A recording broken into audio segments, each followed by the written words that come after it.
అంబేద్కర్ ఓడగొట్టిన వ్యక్తికి మాత్రం ఇలా పద్మ విభూషణ్ ఇచ్చి సత్కరించిన పార్టీ కాంగ్రెస్ పార్టీ. ఇలా అంతేందుకు అంబేద్కర్ గారు చనిపోతే ఢిల్లీలో సేమ్ పివి నరసింహరావు గది చేశారు. అంబేద్కర్ గారు చనిపోతే ఢిల్లీలో 2 గజాల జాగా ఇవ్వకుండా అంబేద్కర్ అవమర్చిన మూర్ఖతో పాటు కాంగ్రెస్ పార్టీ. ఇంతకంటే ఘోరం ఇంకోటి కాదు. 2 గజాల స్థలం ఢిల్లీలో ఇవ్వలే. ఢిల్లీలో గాంధీ, నెహ్రూ, మా కుటుంబం దక్క వేరే కుటుంబాలకు ఢిల్లీలో స్థావరాలు లేవు. స్మారక స్తూపాలు ఉంటే మాయే ఉండాలి, అంబేద్కర్ ఉండే ప్రసక్తే లేదని చెప్పి ఢిల్లీలో 2 గజాల జాగలు ఇవ్వలేని పరిస్థితి కాంగ్రెస్ పార్టీ. ఇవాళ చివరకు అంబేద్కర్ గారి యొక్క డెడ్ బాడీని, మృతదేహాన్ని ముంబైకి పంపిస్తే, ఫ్లైట్ లో పంపిస్తే, ఇవాళ కుటుంబానికి బిల్లు పంపించి అంబేద్కర్ గారి మృతదేహాన్ని ముంబైకి పంపిస్తే ఇంత ఖర్చు అయింది, ఆ ఫ్లైట్ ఛార్జీలు కూడా ఇవ్వాలని చెప్పి ఆ కుటుంబాన్ని డబ్బులు అడిగినటువంటి వ్యక్తి పార్టీ కాంగ్రెస్ పార్టీ. అంటే ఇట్లా అడుగడుగున ఇలా అవమర్శించిన పార్టీ కాంగ్రెస్ పార్టీ.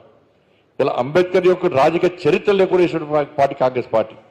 ఈ రోజు అంబేద్కర్ గారిని ఇలా మేము గొప్ప చేసినాం, ఇది చేసినాం, అది చేసినాం చెప్పుకుంటున్నారు తప్ప ఇలా కాంగ్రెస్ పార్టీ విధానాలను అంబేద్కర్ మొదటి నుంచి కూడా వ్యతిరేకించారు. ఇలా కాంగ్రెస్ పార్టీ ఓడగొడితే ఇలా బెంగాల్ నుంచి అప్పుడున్న మన జనసంఘ్ పార్టీ బెంగాల్ నుంచి అంబేద్కర్ గారిని ఎమ్మెల్సీ పదవిచ్చి గౌరవించింది. ఎమ్మెల్సీ పదవిచ్చి ఆ కాలంలో జనసంఘ్ ఎమ్మెల్సీ పదవిచ్చి గౌరవించింది మన పార్టీ. కానీ కాంగ్రెస్ పార్టీ మాత్రం ఓడగొట్టింది వాళ్ళు.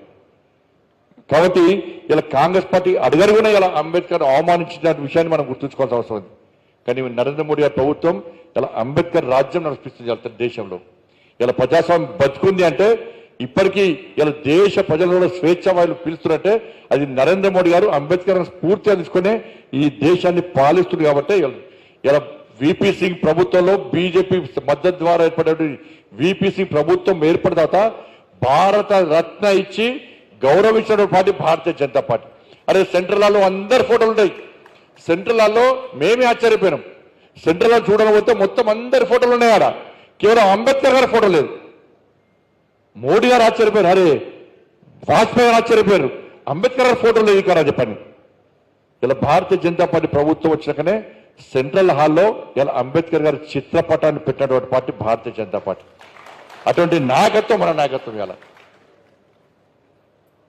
ఇట్లా అనేక రకాల అవమానించడం నరేంద్ర మోడీ ప్రభుత్వం ఇలా వారికి భారతరత్న ఇవ్వడం, సెంట్రల్ హాల్లో వారి ఫోటో పెట్టడం, వారి పేరు మీద స్టాంపులు తయారు చేయడం, ఇవాళ వాళ్ళు పుట్టిన స్థలం, స్వర్గస్థులైన స్థలం, దీక్షా స్థలం, వాళ్ళు చదువుకున్న స్థలం, ఇవన్నిటిని కలిపి ఇలా స్ఫూర్తి కేంద్రాలుగా పంచతీర్థాల పేరుతోని వాటిని నరేంద్ర మోడీ ప్రభుత్వం అభివృద్ధి చేసి అంబేద్కర్ గారి చరిత్ర భావి తరాలకు కూడా అందించాలి, తరతరాలకు అందించాలని చెప్పి పంచతీర్థాల పేరుతోని ఈ 5 స్థలాలను కేంద్ర ప్రభుత్వం నిధులతోని ఒక టూరిజం వాళ్ళని తయారు చేసి ప్రతి వ్యక్తి అలా లండన్ వేయిన వ్యక్తి కానీ, మహారాష్ట్ర వేయిన వ్యక్తి కానీ అందరూ కూడా ప్రతి ఒక్కరు కూడా ఈ పంచతీర్థాలను దర్శించుకోవాలి, అంబేద్కర్ చరిత్రను తెలుసుకోవాలి. మనం తెలుసుకొని 10 మందికి చెప్పే ప్రయత్నం చేయాలి.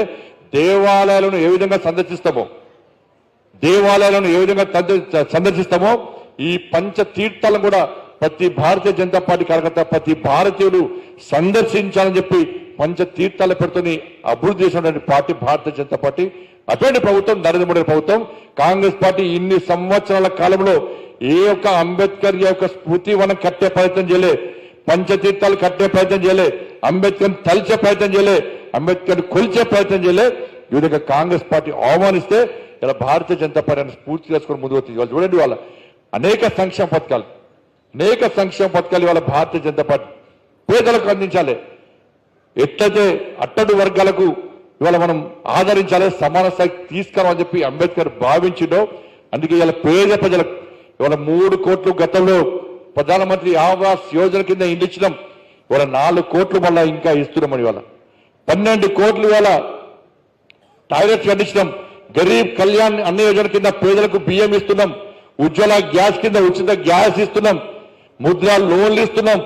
ఇట్లా అనేక సంక్షేమ పథకాలు ఇస్తున్నామంటే అది బాబాసాహెబ్ అంబేద్కర్ యొక్క ఆలోచన విధానానికి అనుగుణంగా బాబాసాహెబ్ ఏ విధంగా కలలు కన్నాడో అట్టడు వర్గాలను కూడా ఉన్నత స్థాయి తీసుకురావాలి, వాళ్ళు ఆదుకోవాలి, వాళ్ళ సంక్షేమం గురించి ఆలోచించాలని చెప్పి అంబేద్కర్ ఎట్లా ఆలోచించిండో దానికి అనుగుణంగా నరేంద్ర మోడీ గారు ఆలోచిస్తారు. కాబట్టి ఇన్ని సంక్షేమ పథకాలను ఈ దేశంలో పేద ప్రజలకు అందిస్తున్న ప్రభుత్వం నరేంద్ర మోడీ గారి ప్రభుత్వం.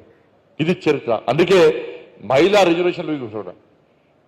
ఇవాళ స్వాతంత్రం రాకముందే బాబాసాహెబ్ అంబేద్కర్ ఎస్సీ ఎస్టీ నియోజకవర్గాలను గుర్తించాలి.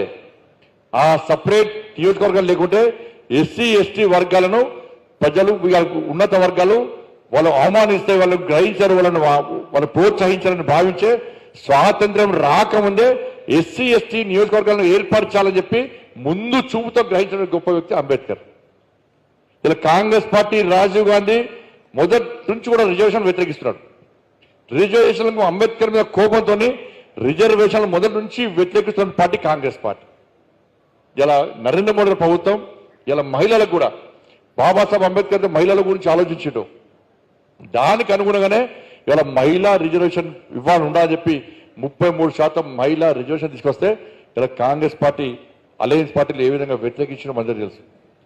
నరేంద్ర మోడీ ఆలోచన మహిళ ఇంటికే పరిమితం కాదు, వంటకే పరిమితం కాదు.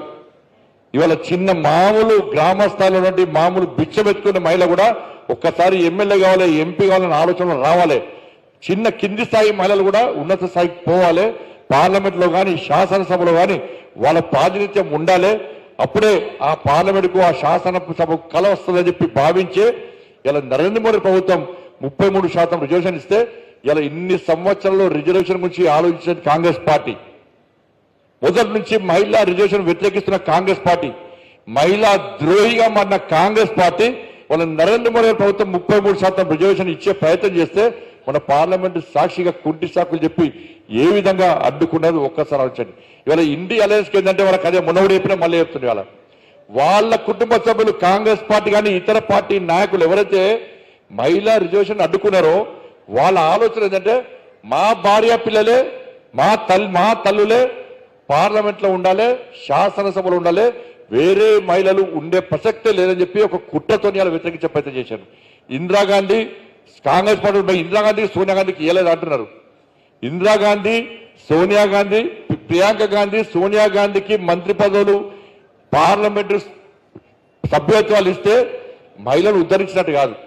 ఇలా ములాయం సింగ్ భార్య డింపుల్ యాదవ్కు మా పార్లమెంట్ సభ్యురాలైతే మహిళలు ఉద్ధరించినట్టు కాదు.